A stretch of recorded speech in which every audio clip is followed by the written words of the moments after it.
One of the more interesting guys right now is Arman Tsarukyan. Now,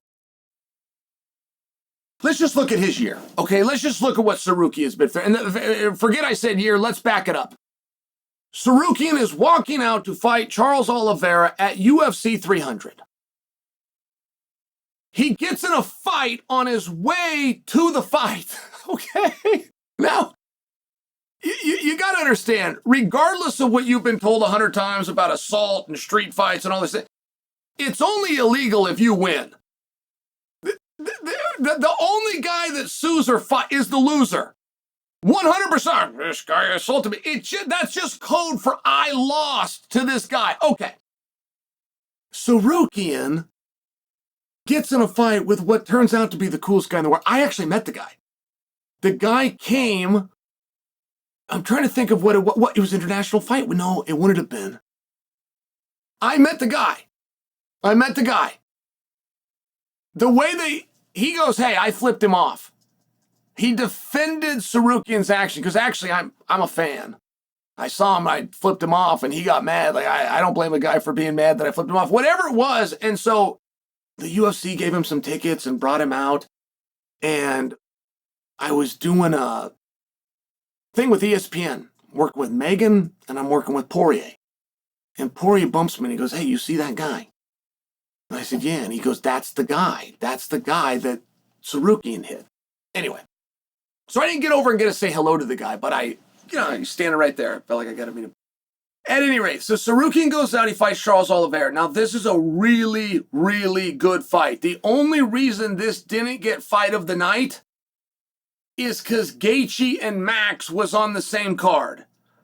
So, this thing has everything. You don't know who won when the fight was over. The moment that the fight is over, Tsarukyan gets offered a title fight against Islam for Atlantic City. The bad news is Tsarukyan gets suspended. He gets suspended. And I'm just sharing this timeline for you. That's when they went in the back, called Dustin Poirier. He ends up fighting with Islam. So Tsarukyan comes through the suspension. Number one contender gets his fight.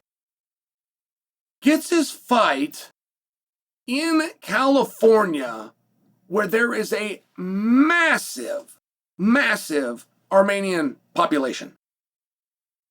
So they come out. Russians, well represented, they come out. Now, I know this because the fight gets canceled hours before the weigh-ins. That's where Money Moicano and Benny Darush gets interrupted. Darush finds out he has no fight. Money Moicano finds out he's fighting for the belt. So the show went on, and I can just tell you, man, this place was packed. They're excited. Off we go. And what actually happened there has never clearly been told. The way that Tsarukyan handled that, he went quiet. He offered no excuse. None. Something happened. It had to do with his back. He's cutting weight. Never got to the scale. And it put him in like this weird purgatory. Let me just give you an example, because this is very consistent. Dana White speaking about Jon Jones that you guys have all heard, that he can't put him on the White House card because he doesn't know if he can trust him. When the house is on fire, can I trust this guy? I don't know if it's going to be sunny that day. I don't know if it's going to rain that day. Whatever it is, the show's going on. I got to have people that are like this, and I just don't know if John's my guy. Okay, so that's very consistent, though, and Tsarukyan got put in the same area. Like his ranking didn't move. He wasn't released or even threatened to be punished, but he was not going to then be offered the next title fight. You became number one contender. Means we owe you a title fight. Just to clarify those words, we owe you a title fight.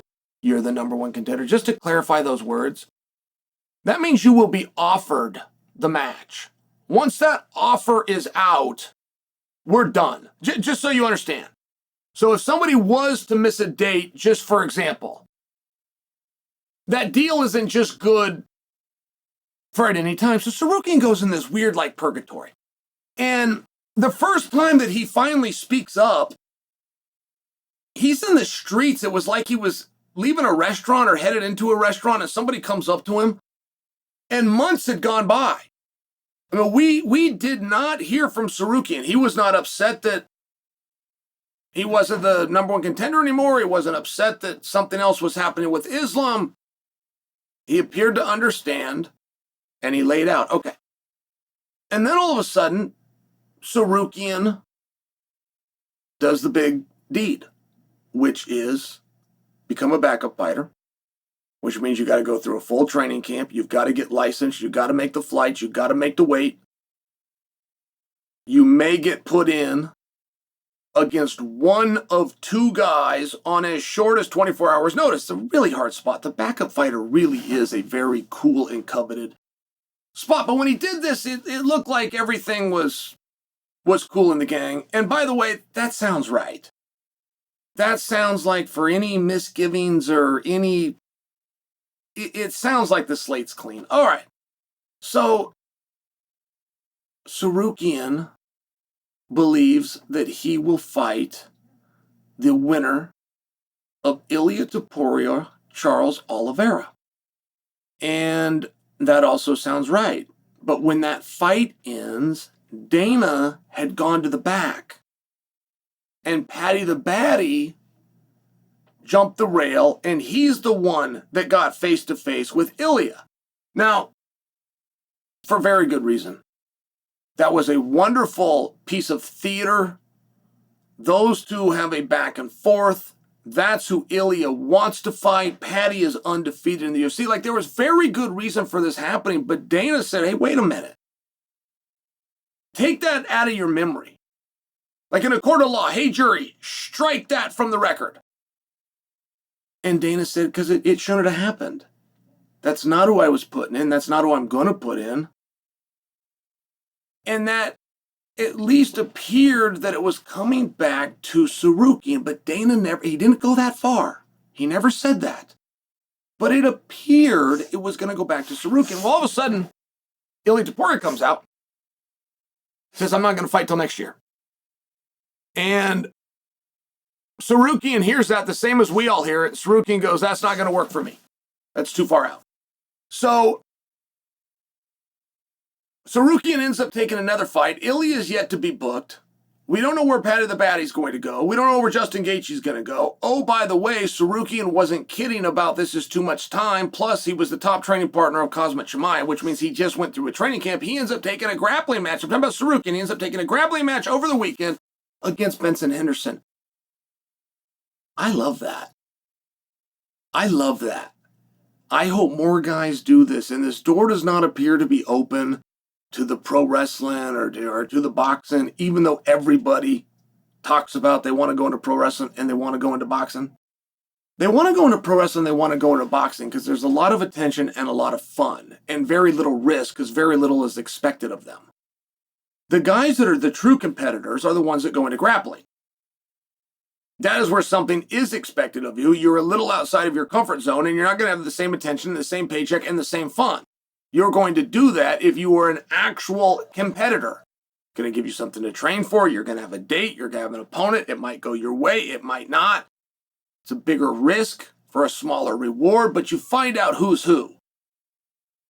And Tsarukyan goes out and he gets the jump on Benson. And he doesn't just beat him in the grappling match. He actually finds a submission and he finishes him. And I feel like that's a big win. I feel like he deserves some credit for that. And not just for finding head and arm choke on Benson, but for doing the weigh-in, for going through the process, for seeking out that fight. It's not as though they're calling him and begging him to do it. They're going to assume that they can't get him. There had to be a level where Tsarukyan went to them and says, I want a match. And all of a sudden they go, well, we got a former world champion. And he goes, that'll do. I wanted a match. I didn't care who it was about. I wanted a match. I'm just bringing this to your attention in case you didn't know that this happened. It happened over the weekend. It's a big deal, in my opinion. Tsarukyan looked very good, in my opinion. And the whole idea of ring rust, everybody will deny. But everybody's wrong. Everybody not named Dominic Cruz does experience ring rust. But ring rust doesn't actually mean you have to be in the ring. It's competition rust. And the clock is reset for Tsarukyan as he goes into preparation for his fight with Dan Hooker.